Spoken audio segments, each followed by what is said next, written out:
काशी तीर्थ यात्रा की वापसी में एक गुरु और शिष्य किसी नगरी में पहुंचे। उसका नाम था अंधेर नगरी। शिष्य बाजार में सौदा खरीदने निकला तो वहाँ हर चीज़ एक ही भाव, सब धान 22 पसेरी, भाजी टका सेर और खाजा भी टका सेर। शिष्य और चीज़ें खरीदने के झंझट में क्यों पड़ता है, 1 टके का सेर भर खाजा खरीद लाया। बहुत खुश होकर उसने गुरुजी से बोला, गुरुजी यहाँ तो बड़ा मज़ा है, खूब सस्ती हैं चीज़ें, सब टका सेर। देखिए 1 टका में सेर भर खाजा लाया हूँ। हम तो अब कुछ दिन यही मज़ा करेंगे, छोड़िए तीर्थ यात्रा, सब सुख मिलेगा यहाँ।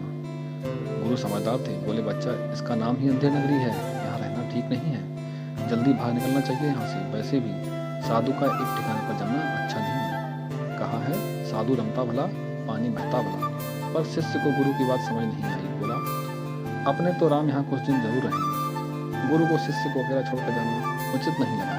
बोले अच्छा रहो कुछ दिन, जो होगा भुगता जाएगा। अब तक शिष्य अंधेर नगरी का सस्ता माल खूब खा खाकर मोटा हो गया था।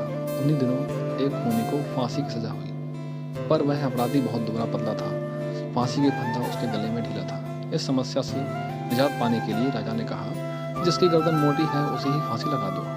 अंधेर नगरी ही ठहरी। हाकिम ने सिपाहियों को हुक्म दिया कि मोटा आदमी सामने मिल जाए उसे फांसी लगा दो। एक खून के बदले में किसी एक को फांसी होनी ही चाहिए, इसकी हो या उसकी, किसी की भी हो, जीभ के बदले जीभ। सिपाही मोटा व्यक्ति खोजने चले तो वही मोटा शिष्य सामने पड़ गया। वह हलवाई के यहाँ खाजा खरीद रहा था।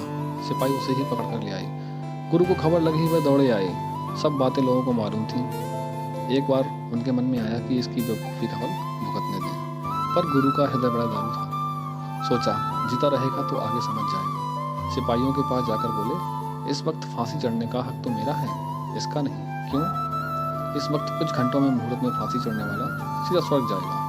शास्त्र में गुरु के पहले शिष्य को स्वर्ग जाने का अधिकार नहीं है। शिष्य गुरु की चाल समझ गया, चिल्ला उठा, नहीं गुरुजी मैं ही जाऊंगा, सिपाहियों ने मुझे पकड़ा है। आपको पकड़ा होता तो आप जाते। इसी बात पर दोनों परस्पर लड़ने शुरू कर दिए। सिपाही हैरान थे, भीड़ इकट्ठी हो गई, फांसी चढ़ने के लिए झगड़ा। वहाँ के लोगों को एकदम से नई बात थी। जल्दी ही एक बात राजा के कानों में पड़ी। राजा ने कहा, यदि ऐसा मुहूर्त है, सबसे पहला अधिकार तो राजा का होता है और उसके बाद क्रम अपने उच्च अधिकारियों का।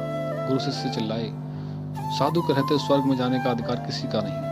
पर किसी ने न सुनी। सबसे पहले राजा, फिर एक एक करके कई मंत्री अधिकारी फांसी चढ़ गए। गुरु ने सोचा अब ज़्यादा मनुष्य हत्या नहीं होनी चाहिए। बोले अब तो स्वर्ग जाने का मुहूर्त समाप्त हो गया है, उसके बाद फिर फांसी। तभी गुरु ने शिष्य के कान में कहा, अब यहाँ से जल्दी से भाग लो। देख लिया ना तुमने कि अंधेर नगरी में कैसे कैसे बेवकूफ़ रहते हैं। दोस्तों इसका मतलब क्या है? यदि किसी राज्य का राजा बेवकूफ़ हो तो उस राज्य का विकास कभी नहीं हो सकता। यही बात हमारे लोकतंत्र पर लागू होती है।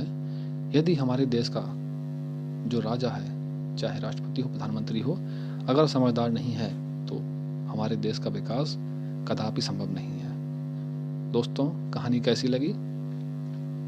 अच्छी लगी हो सब्सक्राइब करें, कमेंट करें। धन्यवाद।